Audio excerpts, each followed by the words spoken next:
Go the hole. Oh my God!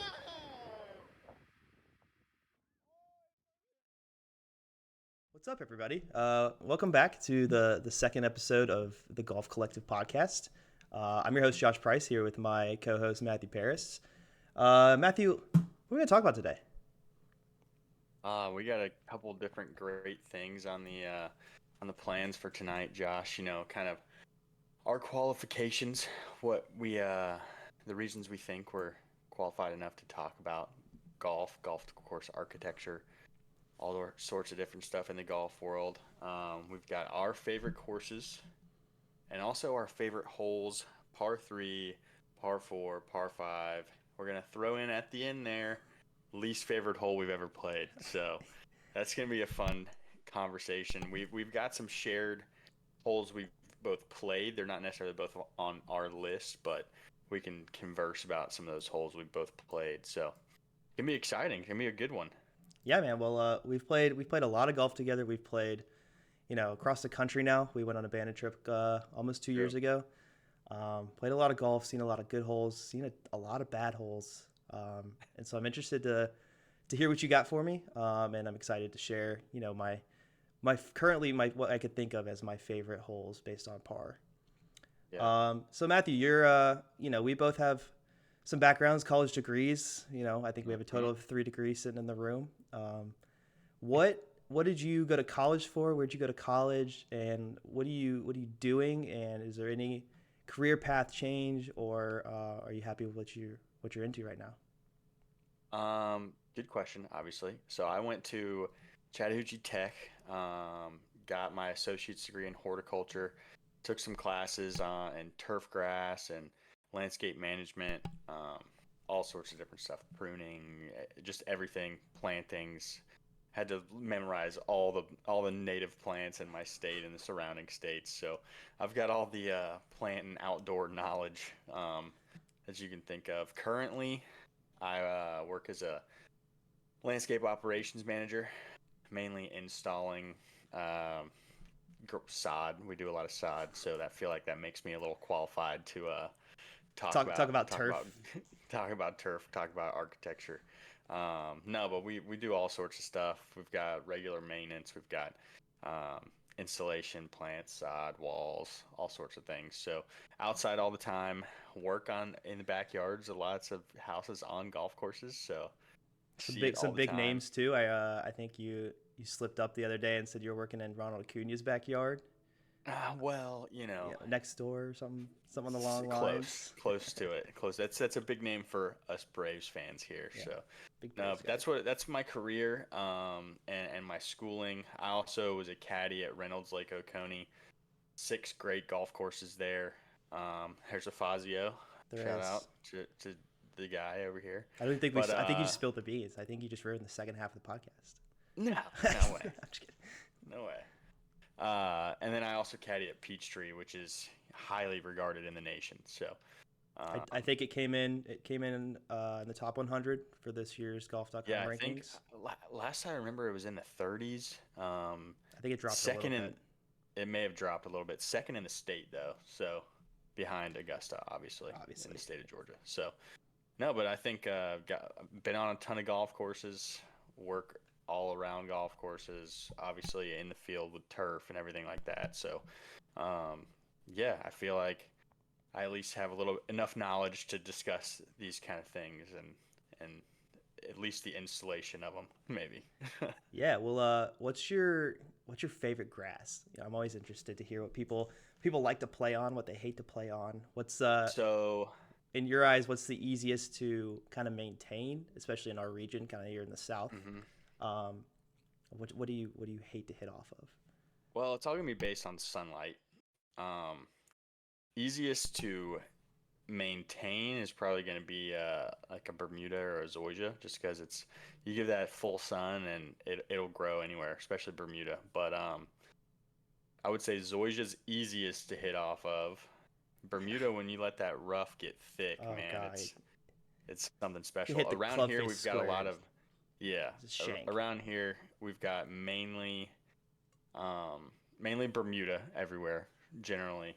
We've got some courses with bent grass greens. They can be so temperamental in our summers though, with the heat that we get, that a lot of people have started switching over to full, championship Bermuda, which if you know how to putt on grain is fine, but some people really struggle with it. I mean, I can read it and I know what I'm doing, and I still prefer bent grass. Yeah. So, Yeah, I know um, Augusta, obviously Augusta Country or Athletic Club just went through a massive renovation, and they still have bent greens, I'm pretty sure, but they've yeah, got the insane, cooling system, vacuum system, all the above to that's what, keep those going. yeah, Atlanta Country Club recent renovation.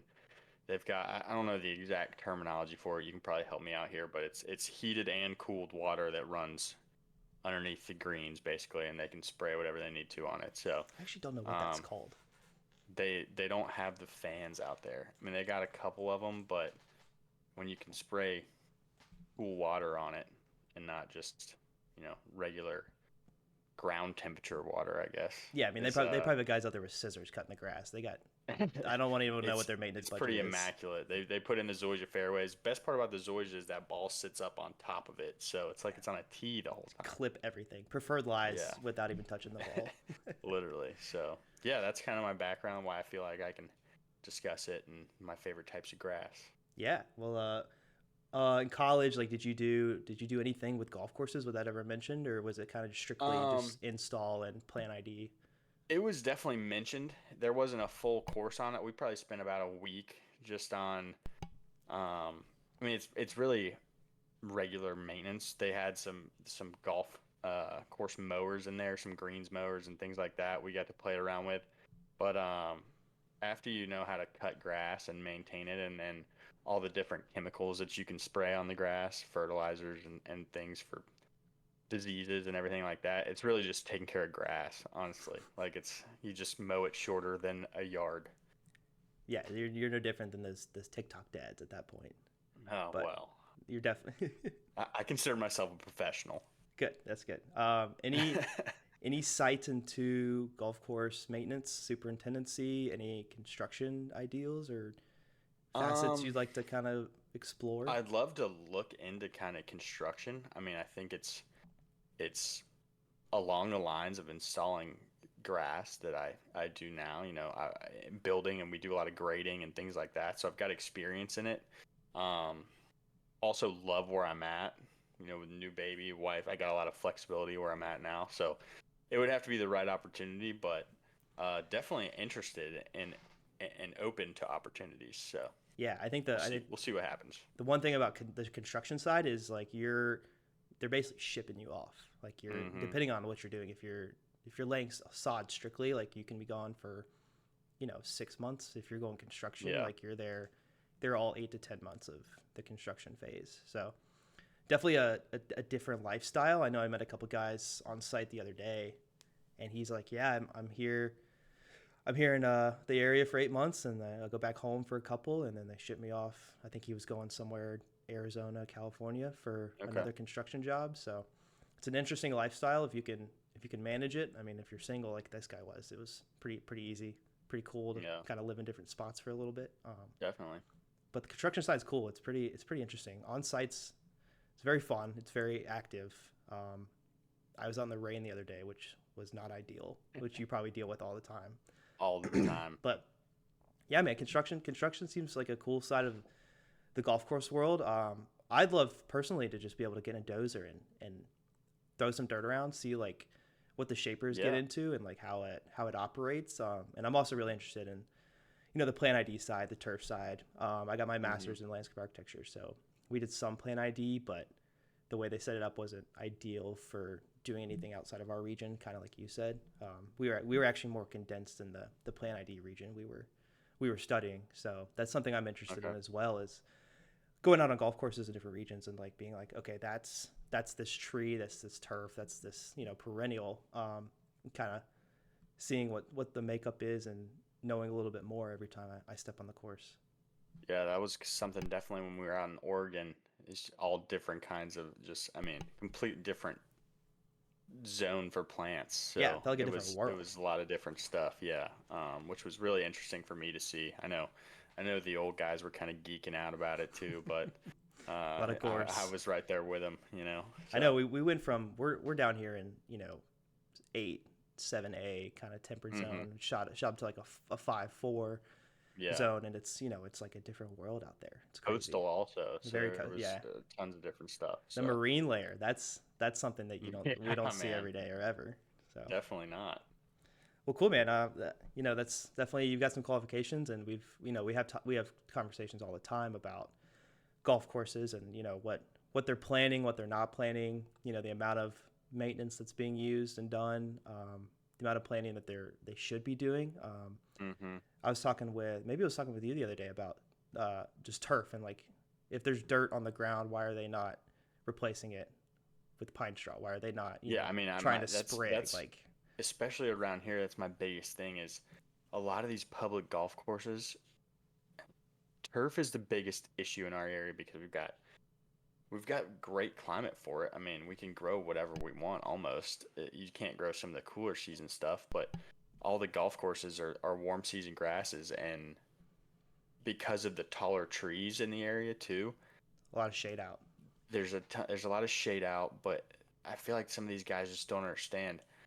All these golf courses would look 100 times better if where the grass doesn't grow, you just make it a bed, make it pine straw, Yeah, make it something. I mean, plant something. it doesn't have to be grass everywhere. We're not asking for, you know, grass as far as we can see. We want something that looks appealing. Yeah, So I think that dirt also on that the could come with ground is not it.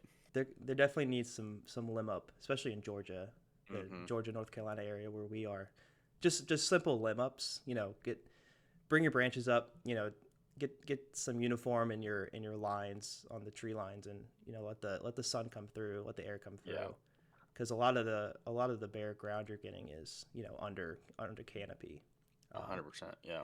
so it's I think there's I mean the golf world's booming, and I think there's a lot of problem with ownership not shifting the money where it needs to be, hmm cheaping out on maintenance, cheaping out on supers, and they're already overworked. Those guys are overworked big time. I mean, they're up at 4 in the morning and they're mowing until first tee time and even after. Yeah, absolutely. But I think with the golf boom, there's definitely been some financial success in these companies and businesses, and hmm I think their business models have shifted in the wrong direction to, we're making all this money, let's pocket it. Let's not invest in our course and our guys. So Yeah. something to keep up with in the next 5 to 10 years, and see how it progresses. And could there be another recession? And golf goes in waves all the time. Happened in the mid 70s, happened in the 2000s. So that cycle's going to hit us again in the next 10, 15 years, if the COVID people don't stay. So It's true. I'd love to be able to play again for less than $100. Be yeah, great. I played the Furman course Saturday, and I wasn't gonna walk because there was 3 other guys riding and it was pretty open, so I didn't want to be a holdup. But $100, play Yeah, 18 it's and get a cart, and that's I remember going out and playing $35 for the same quality, probably hmm even better quality at this point, and it's yeah, less traffic for sure. love growing the game, but let's shrink the inflation. Well, Josh, go ahead and tell us about kind of your qualification. Why do you think you're qualified to talk about this stuff? Well, I work at Fazio Designs. I landed that job basically last summer after doing an internship, and I'll kind of backtrack on my college degrees and kind of how I got to where I am today. So I have an undergrad in architecture, and I've got a master's in landscape architecture, both from the University of Tennessee. And I went into architecture school, knew I wanted to do it from eighth grade. Eighth grade, your high school counselors kind of come in where I lived. They come in, halfway through the year, and we had these 4-year programs you could choose to do through high school. I forgot what they were called, but you go into like nursing, you could go into business, architecture, engineering, there's med, that kind of stuff. So they sat you down and they're like, hey, if you want to like hop on one of these tracks, you'll take, one of these classes, 4 different levels, all 4 years. And I was like, yeah, like I want to be an architect. That's what I just, 8th grade, I knew I wanted to do that. So I took these 4-year CAD classes. We were in AutoCAD and Inventor, which is like a 3D modeling software, and Revit, which is architectural 3D modeling. I was doing a lot of hand drafting as well, model building. We did balsa, basswood bridges, house models, and I was also in a STEM club called TSA, the Technology Student Association, and went to a bunch of state, national competitions, was placing, and really enjoyed the architectural competitions we were doing. And I'm just like a very spatial thinker. I've always been able to visualize stuff, and I'm very type A. And so, architecture was like, that was it. I knew that's what I wanted to do. So start applying to schools. I got into Clemson, NC State, Mississippi State, Virginia Tech. All for architecture school. Was looking to go just to wherever I found best fit, in terms of, if I liked the campus and the school and stuff. I grew up an Alabama fan, so Tennessee was like kind of off the radar a little bit. My parents met at Alabama. Both sides of the family are from there. So Tennessee, we Bama fans, Tennessee, it's a big rivalry. I was like, I grew up in Nashville, so Tennessee was like, yeah, like everybody goes there, but like I kind of want to do something different. Turns out Tennessee is a lot cheaper than any other school I was looking at. It's also 3 hours from home. So I ended up, doing a couple visits there, fell in love with the campus and the area. I'm also an Eagle Scout, and so being close to the Smokies, it's a no-brainer. Get to go hiking all the time. So chose Tennessee, got into the school, and then there's a separate kind of application process to get into architecture school. Went through that, come to find out later that was like the most applicants they had ever had in the Wow, I did not know that, the actually. 50, 60 years that the architecture school had been at UT. Yeah, so I think there were 450 something applicants. They take 120. So I got waitlisted, which was top 150. Got a letter in the mail. They're like, hey, you're on the wait list. You're kind of like in that 100 to 150 number of people we're looking at. So waited for a while. I was going through second semester of senior year of high school and was like not hearing anything at all. Finally called and was like, hey, like I've been on this wait list for a couple months now. Like, what's going on? And they're like, oh, we're sending out letters this week of whether, you got into school or not. And I was like, okay, cool. So, wait a couple days, get the letter, and I've been denied from architecture school. And I was like, well, shit, like that's been my plan for the last 5 years. Like, what am I going to do now? So, I still went to UT, I went to the dorm, got all my classes set up, and I was honestly really pissed because I had worked really hard all through high school in this CAD program. I was president, vice president, treasurer for this club. I was winning, state, national architecture competitions. Like I thought I had a great portfolio. High school, I kind of slacked off school wise. I was playing sports. I was doing scouts, church, club. So, I've kind of got a little bit of a photographic memory. So I just kind of skimmed by this, A's and B's, I got a C in chemistry, like whatever. Like GPA was good. It wasn't like gonna help me get into school. So that was the problem. So ACT was fine, but like all the people I went to architecture school with were like valedictorian of their schools. So, I didn't realize what I was competing with when I was, a senior in high school. I thought I was just gonna get by like I always did. And then, I got punched in the gut and I was like, okay, I gotta lock in here. Like, I know this is what I want to do, and I low-key screwed myself over. So I was like, okay. I went to the architecture website for UT. I pulled the 5-year curriculum, and I was like looking at all the classes. It's got broken up by class and like what you take each semester. You do exactly what it says to go through the 5 years. So it's like, okay, like first 2 semesters, what can I take of this schedule? So I went through all of college after first year of school without a counselor. I had to have a counselor my freshman year. Everybody does. Mm-hmm. And after that, I was just like on my own. But I basically was my own counselor. I'd go to that counselor session with the person and was like, hey, I'm doing this, so thanks. So I took as I many. don't need you. I don't need you. I know what I'm doing. I'm getting into this program. So I took almost every single class I could take that the first year architecture students were taking, on top of a class or two that were like 200, 300 level that I could get into. Okay.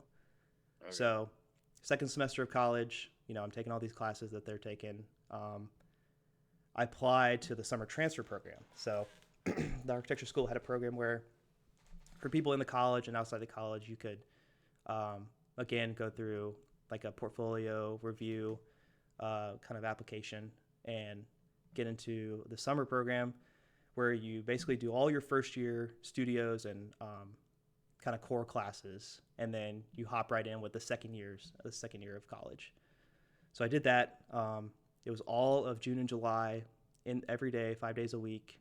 We got there at 8:30. We left at 6:30. It was one of the most grueling things I've ever done. It was an absolute grind. Excuse me. And that was just classes. Classes were 8:30 to like 5:30. Yeah. We were there till midnight working on stuff because every single day something was due. We were working on part of our project.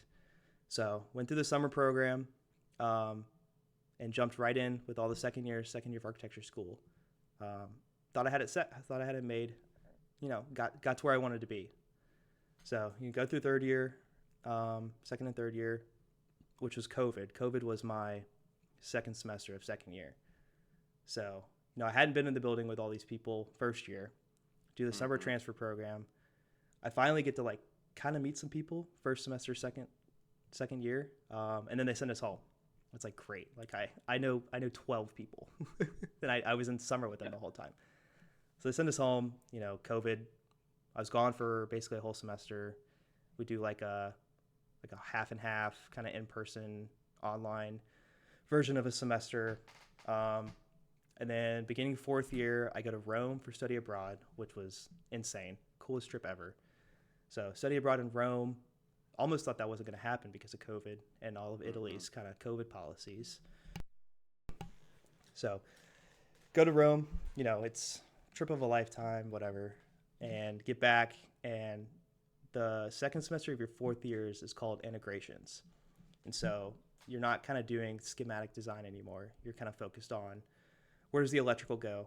Where are you putting HVAC? Like, what size ducts do you need for this room? You're doing life safety plans, square footage calculations, all that kind of nitty gritty stuff. And I hated it. It was the worst thing ever. I was like, if this is what I'm going to graduate and start to do for the next 5 years before I even have like the ability to get my license, like, no, this sucks. So, kind of went stale for like a month or two. Didn't really know like what was next. And I was like, let's think about grad school. Let's think about, taking an extra year or two to help me figure out what I want to do. So UT does a great job of, they have these dual degrees set up. So you can go to architecture school for 5 years and then go get your master's in architecture for an extra 2. You can do interior and do architecture masters. You can go architecture, get your interior masters, or you could do landscape masters. So I was like, okay, let's do architecture. Let's finish out. Let's get our undergrad, and let's do the extra year and get our master's in landscape architecture. So that was kind of the plan. This is probably about March of my fourth year. So another application process with portfolio. That one was a little bit easier. There's only about 40 people who applied for 25 spots. Okay. And I was already in Tennessee, and they take, majority of the people that are already in house. Yeah. So I was thinking about like, during that application process, I was like, what am I doing this for? Like, why landscape architecture? Like, obviously, like I don't want to do architecture, but like, what for? Like, what am I gonna do with this extra degree? So, I'm talking to my dad about a round of golf, obviously, one day. I was telling him, I was like, hey, I just submitted, or I'm about to submit my application for the landscape program. Like, They want me to write this, 1,000-word essay of why I want to do this. He's like, well, why do you want to do it? I was like, dude, I don't know. I don't know what I want to do. He's like, well, you know why you don't want to do architecture. But like, why, what else could you design? Like, what's out there to design? I was like, this is literally, I verbatim, I was like, I don't know, like a golf course? Like, that's all I can think of. He's like, well, I mean, what else is there? I have no clue. I guess I'll just draw golf courses. yeah, it's like residential. Like, I don't really want to do like residential plans. Like, I could go like work for the government, but like that sounds terrible. And so I just like said it like jokingly. I was like, I just design golf courses. He's like, well, why not? I was like, because that sounds like there's like nobody does that. That's so niche. He's like, yeah, but why not try? He's like, you're gonna get an extra year. Like, just start the process. See what happens. I was like, okay. So get into the landscape school, and you're a dual degree student for your first year. So my 5th year of architecture school was technically my first year of grad school. So I'm kind of like, I've got my hand in like both buckets, doing both at the same time for a year. So I'm supposed to graduate the following May, and I've been doing internships, every break. So in the fall, I was like, okay, let's see if I can like go intern for like an architect, golf course architect. So I made a list of like, I just literally typed in golf course architects, made a list of everybody I could find. Obviously, I'm a golfer, grew up playing the game. So I knew about, the old guys, McKenzie, that kind of thing. Knew a couple of the older guys, was hearing about Doak's courses started coming around. Obviously, I knew Fazio and Nicholas, Palmer, all those guys. And so I was making a list, and there's a couple smaller names on there. I was like, okay, let's email these guys, see if any of them are willing to like bring me in and just let me sit there and watch what they do. Yeah. So got in touch with this guy named Richard Mandel. He works out of Pinehurst. I actually emailed him. I was like, hey, like, I've got all of January off, and could I come work for you, or just come sit there and like watch what you do? I just want to learn about the business. He was like, yeah, come on, let's go. Come in. We'll work January 1, I think it was like the 24th. I had to go back to school the 26th. So went to Pinehurst, got to, stay there for an extended period, almost a month, and just started learning about the business. He started his own firm. He's got one employee. He's got, an office to himself. His one employee was remote. So I just sat there and, I did some research. I learned about Donald Ross. He wrote a book on Donald Ross, which is really cool. I got to go to the Donald Ross library in Pinehurst, kind of snoop around, read a couple things, sat in on some meetings with him, of course, as he's doing, and just play golf. I played Pinehurst number 4, Pinehurst number 1, Tobacco Road, and a couple other random places out there that I could get onto in the short time I was there, because it was also cold, so every day was frosted. But I got my foot in the door, so I was like, okay, that's kind of cool. Like, maybe he'll let me come back for the summer. And went back to school, got super busy. That was my last semester of undergrad. So got into, my final project and kind of forgot about, what I was going to do after I graduated grad school, because I still had a whole another year.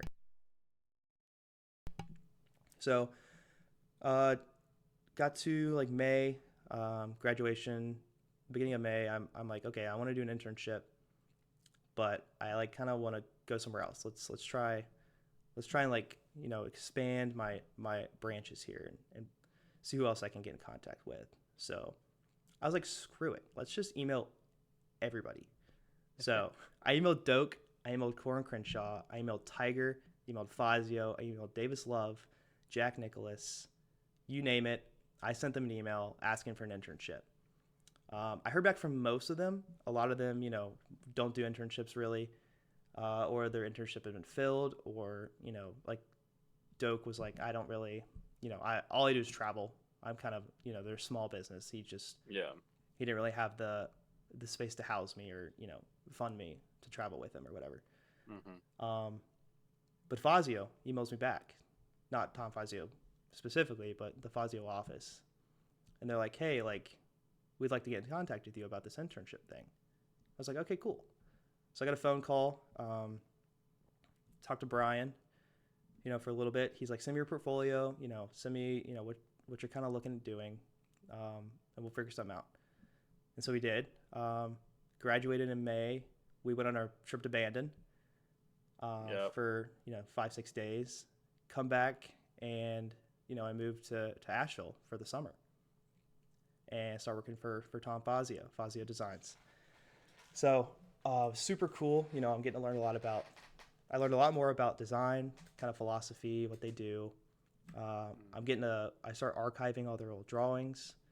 So I'm getting to look at all a lot of the original work that their courses of their courses, like the kind of hand drawn stuff they've done.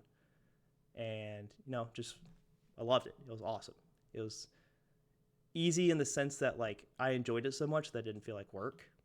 Got to play a lot of golf. It was summertime. Weather was perfect. Mm-hmm. Got me and Carter out there. Yeah. A little weekend golf getaway for me and Carter. Yeah, you and Carter came out. Some great golf courses. We played 54 in 2 days. Oh yeah. We played Brights Creek and I think it was Key West Springs. The Cliffs. Yeah. Springs. Yeah. Which that place was sick because we played right after the member. So we had the whole course to ourselves. Oh yeah. It was unbelievable. I mean, we played in 3 hours? Even. We were humming it. Yeah. We were also exhausted because an hour drive from Brights. It's true. And then we got it's not a Muni, but Broadmoor out there, right? It's good track. Sure. Not anymore. It's underwater, but it was a good track. Yeah. It was a good track. Anyways, yeah. So did the summer internship. Oh, my pillow just fell behind my head. Did the summer internship, and they were like, well, I guess I said hey, I'd love to come work here full time. If you guys have the ability to hire or are looking to hire, I'm all yours. They're like, we'll get back to you. We'll I think Brian said we'll talk to you January 1. Let's go first quarter and see what we got going. So first semester of grad school full time. Don't really think about it. I'm learning about landscape architecture still, kind of getting more into the details of that. And obviously it's football season, so I'm, Of course. Yeah, I wasn't worried. I kind of just let it happen. I wasn't stressed about it. So we get to January 1 and send the email, and they're like, hey, we'll contact you in a little bit. We'll make sure we get you on notice before you graduate. Mm-hmm. I was like, okay, sounds good. I didn't email anybody else. I didn't contact anybody else. I just sat there and did my school. And beginning of April, they sent me the email. They're like, you ready to go? I was like, yeah. Like, okay, here's your contract. Start. When do you want to start? I was like, can I take the summer off? They're like, sure. Go travel, do whatever you want. So took the summer, traveled with my girlfriend, and started at Fazio Design full time August 1st. And here we are. There you go. We're now I feel like that's a great reason to be qualified to talk about golf course architecture. 100%. Considering that it's your career. Yes. So yeah. Had a bit of a. I'm gonna say this real fast too. I had a bit of a. Yeah. Dude, I have such a bad cough. Had a little bit of a awakening today. I got an email from a couple execs and supers at a course we're working on. They're like, hey, if you guys haven't seen this yet, I was just copied. They're like, if you haven't seen this yet, here's the new article about Tom Fazio in the Golfer's Journal. And I was like, I just got that in the mail 2 days ago. I haven't even opened it yet.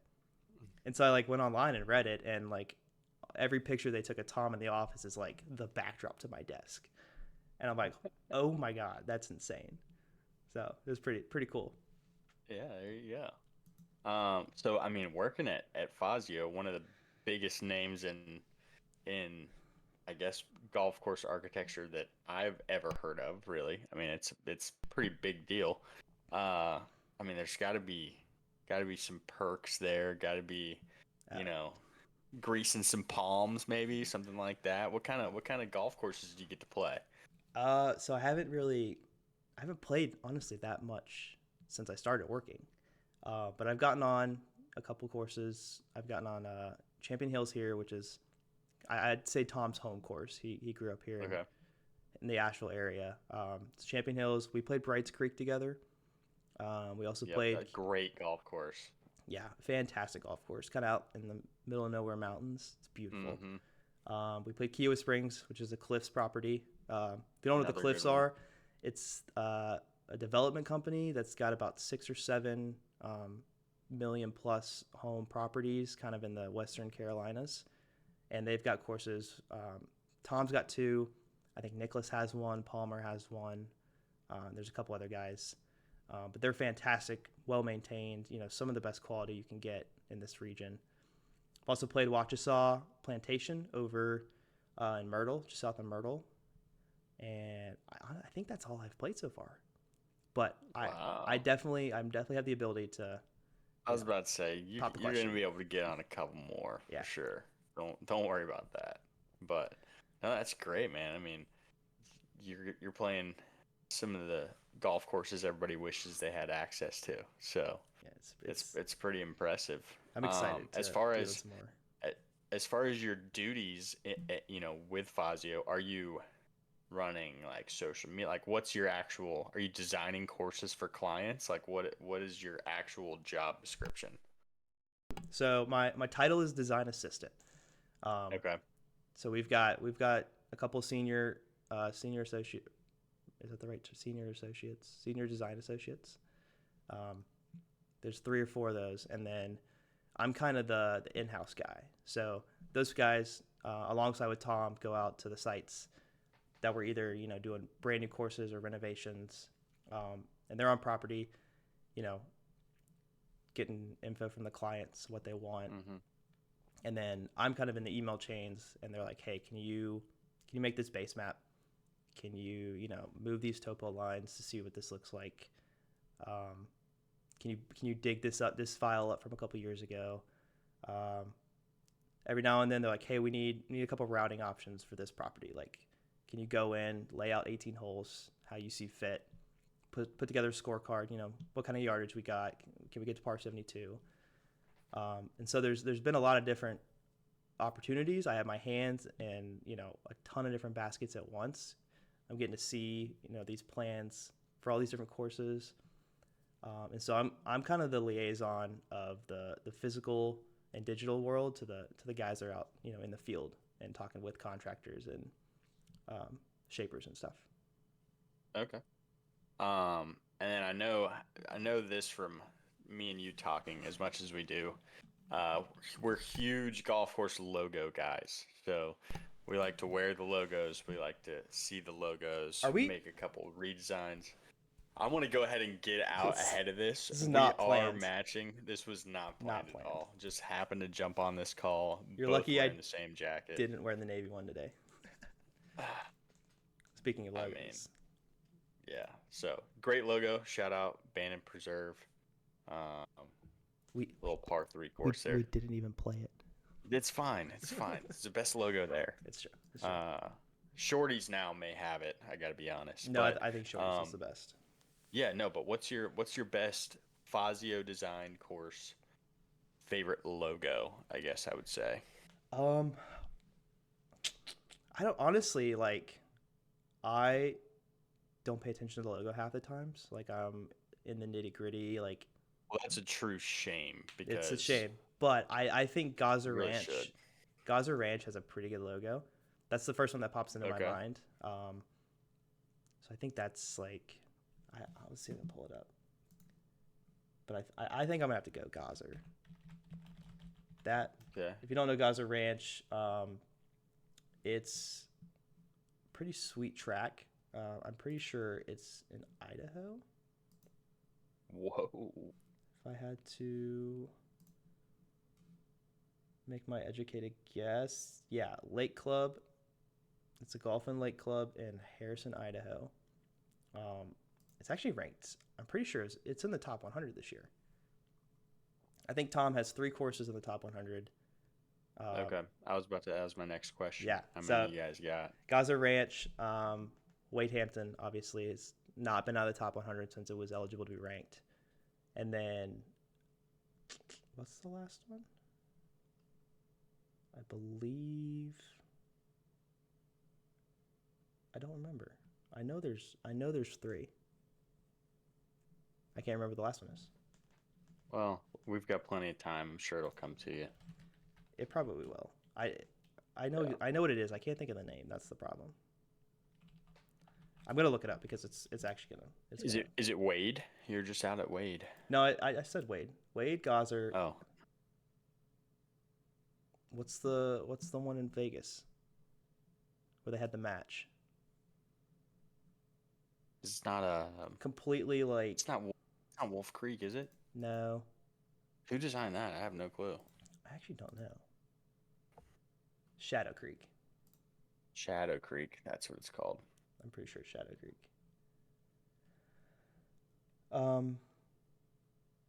But yeah. I was pulling up the Gaza Ranch logo.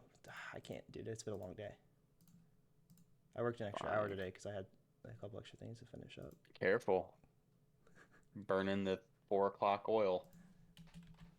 No, I went home at 5:30. It's a late day for those golf course designers, man. I mean, when I work through lunch, I pop out at 4:30. That's not even the low. Why can't I find it? Because I'll pull it up for us. Here we go. Yeah, I think this is it's like super clean, Yeah. super simple, but it. Yeah, I remember you showing us this one. Why did Everness come up? But yeah, that's I think that's probably the best one so far. It definitely, yeah. We kind of like the same looking, very simple, clean. I almost kind of like when they've got a little, not necessarily cartoon aspect, but something that it's like it's drawn. You know what I mean? Yeah, like a little like this one's love very that. very hand drawn kind of. Yeah, I don't want it to be too perfect. We need to do a whole episode on logos because there's a lot of good logos out there. There's a lot of bad logos out there too. I think all of the courses around here have bad logos. Yeah, we were other talking than setting about down. We were talking about logos the other day. Was it Old Sawmill? The Tyler Ray? Dude, that logo. If you haven't seen that logo, if you're not watching the YouTube. By the way, we will be posting to YouTube and all other podcast platforms. So there is a visual to this. You can't see our faces. You can't see what we pull up on And screen. our matching sweatshirts. Yeah. Yes, we are matching. What's up, guys? Sorry to interrupt myself, but as I was editing this recording, I realized that Matthew and I rambled for quite a while. So I've decided to cut this recording in half and give each topic we covered its own episode. So this is going to conclude episode 2 of the Golf Collective podcast. And episode 3, we're going to cover some of our favorite courses and some of our favorite holes. So if you'd like to listen, that'll be episode 3, and it's out now. So feel free to hop on over, listen at your own convenience, and we hope to see you there. Thanks, guys.